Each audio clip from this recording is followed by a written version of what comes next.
Guys, gals, and fellow gender non-conforming pals, welcome back. My name is C28. I've got 2 events to go to, so we're going to make this quick. First up, let's talk about lecture. So today in audio workstations, we were going more over MIDI and how MIDI operates within Pro Tools. We're going over the different ways you can use MIDI, the different types of tracks that exist, what can and cannot authorize the use of MIDI, basically workflow or signal flow throughout Pro Tools. A lot of it was really just studying for our next test. So we have our second lecture test and our second lab test in 2 days on Friday. Not too stressed about it. I don't want to say I want to get an A. I'm going to get an A. I want to get an A, yes. I don't want to talk it out of existence, you know? Shoot, I was trying to not use those. I'm trying to not use filler words. So let's work on that. You can harass me in the comment section every time I use a filler word. Keep count and I don't know, I owe you that many push-ups or something. I don't know what it is. We'll figure something out, I guess. In lab, that's 2 push-ups now I owe you. In lab, we were going over more MIDI stuff and we were using the PDF we had, just following through, to understand signal flow a lot better. So we're going through different ways in which MIDI notes can be augmented with different functions. Different ways. MIDI notes.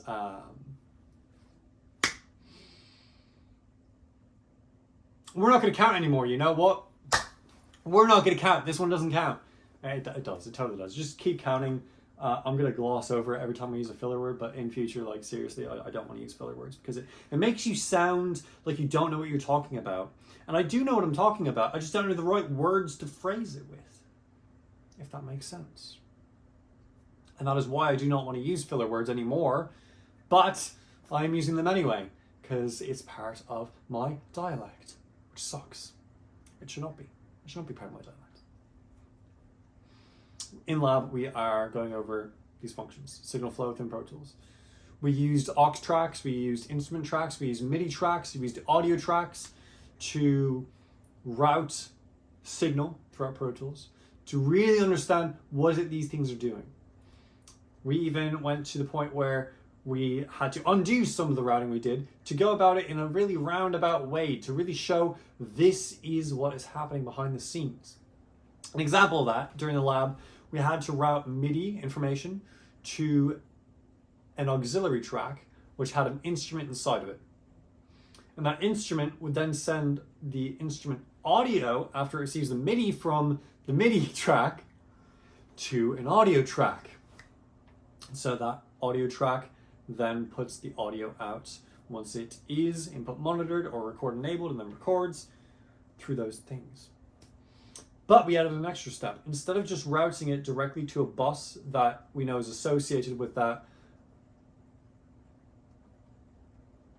audio channel, the audio track, instead we utilized a bus that was just unnamed. It wasn't associated with it, just bus 1, 2, bus 1, 2. So we knew this is how it's actually working. Very similar to a console or Logic, anything else. Realistically, that's a DAW is going to have these. It's fundamental. So yes, in Pro Tools, you can have these almost hidden auxes. And these hidden auxes are named based on the destination. You don't get to see what the name of the aux track is, or the bus rather, not aux, but bus track. You don't get to see the name of the bus track. It's just called whatever that final destination is. It's a nice way to route things, but it's important to know what it's actually doing behind the scenes for troubleshooting reasons. So that was good. And plenty of other things going through previous things that we learned about, from simple stuff in your playback engine, understanding where the most basic of things are coming from, your sample rates, your destination for the headphones receiving stuff like that. And our final test, or not the final test, but our second test is going to go over all these things we went over. Now, luckily, some of the stuff we learned in class today about audio and bouncing audio, that's not on the test. So we get to do kind of chill, not worry about that stuff. But the remainder that we've been learning for the past 2 weeks is on the test. So I will have to be studying for that. And I will be studying for it. I'm trying to think if I'm missing anything. I'm going to check through the notes real quick just to make sure that there's nothing critical that I'm missing. I don't think there is, though. No, there wasn't much else. The only other things were little shortcuts on how to mess around with real-time properties on your MIDI. So you can change different things about how it is transposed, different timbral effects.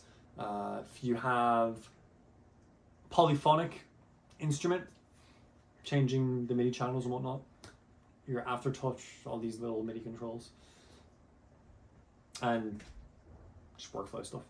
That's about it. So, onto the non-full cell stuff. It's still kind of full cell stuff. There's 2 events I'm going to.